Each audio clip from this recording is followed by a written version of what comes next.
Mini tempo ವಾಹನಕ್ಕೆ ಬೃಹತ್ canter ಒಂದು ಡಿಕ್ಕಿ ಹೊಡೆದಿದ್ದು, ಈ ಸಂದರ್ಭದಲ್ಲಿ ಟೆಂಪೋದಲ್ಲಿದ್ದ ಸಾವಿರಾರು ಮೊಟ್ಟೆಗಳು ರಸ್ತೆ ಪಾಲಾಗಿದೆ. ಕೆಆರ್ಪುರಂನ ಟಿಸಿ ಪಾಳ್ಯ ಸಿಗ್ನಲ್ ಬಳಿ ಈ ಅಪಘಾತ ಸಂಭವಿಸಿದೆ. ಇನ್ನು ಕ್ಯಾಂಟರ್ ಗುದ್ದಿದ ರಭಸಕ್ಕೆ ಮಿನಿ ಟೆಂಪೋ ಪಲ್ಟಿಯಾಗಿದೆ. ಇದರ ಪರಿಣಾಮ ಮಿನಿ ಟೆಂಪೋದಲ್ಲಿ ಮಾರುಕಟ್ಟೆಗೆ ಅಂತ ಸಾಗಿಸ್ತಾ ಇದ್ದಂತಹ ಮೊಟ್ಟೆಗಳು ರಸ್ತೆ ಪಾಲಾಗ್ಬಿಟ್ಟಿದೆ. ಇನ್ನು ಈ ಅಪಘಾತದಿಂದ ರಾಷ್ಟ್ರೀಯ ಹೆದ್ದಾರಿ ಫುಲ್ ಜಾಮ್ ಆಗಿತ್ತು. ಕೆಆರ್ಪುರಂನ ಟಿಸಿ ಪಾಳ್ಯ ಸಿಗ್ನಲ್ ಬಳಿ ಇವತ್ತು ಅಪಘಾತ ಸಂಭವಿಸಿದೆ. ರಾಷ್ಟ್ರೀಯ ಹೆದ್ದಾರಿ ಅದು. ಅಲ್ಲಿ ತೆರಳ್ತಾ ಇದ್ದಂತಹ ಮಿನಿ ಟೆಂಪೋ ವಾಹನಕ್ಕೆ ಬೃಹತ್ ಕ್ಯಾಂಟರ್ ಒಂದು ಡಿಕ್ಕಿ ಹೊಡೆದಿದೆ.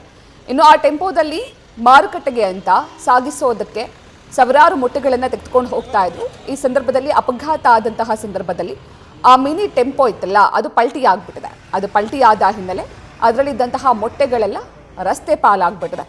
ಈ ಸಂದರ್ಭದಲ್ಲಿ ಯಾರೋ ವೃದ್ಧರೊಬ್ಬರು ಅದರಲ್ಲಿ ಚೆನ್ನಾಗಿದ್ದಂತಹ ಮೊಟ್ಟೆಗಳನ್ನು ತೆಗೆದುಕೊಂಡು ಹೋಗುವಂತಹ ಪ್ರಯತ್ನ ಕೂಡ ಮಾಡಿದ್ದಾರೆ. ಇನ್ನು ಅಪಘಾತ ರಾಷ್ಟ್ರೀಯ ಹೆದ್ದಾರಿಯಲ್ಲಿ ಸಂಭವಿಸಿದ್ರಿಂದ ಮಿನಿ ಟೆಂಪೋ ರಸ್ತೆಗೆ ಪಲ್ಟಿ ಆಗಿದ್ರಿಂದ ಅಲ್ಲಿ ಕೆಲ ಕಾಲ ಟ್ರಾಫಿಕ್ ಜಾಮ್ ಕೂಡ ಉಂಟಾಗಿತ್ತು.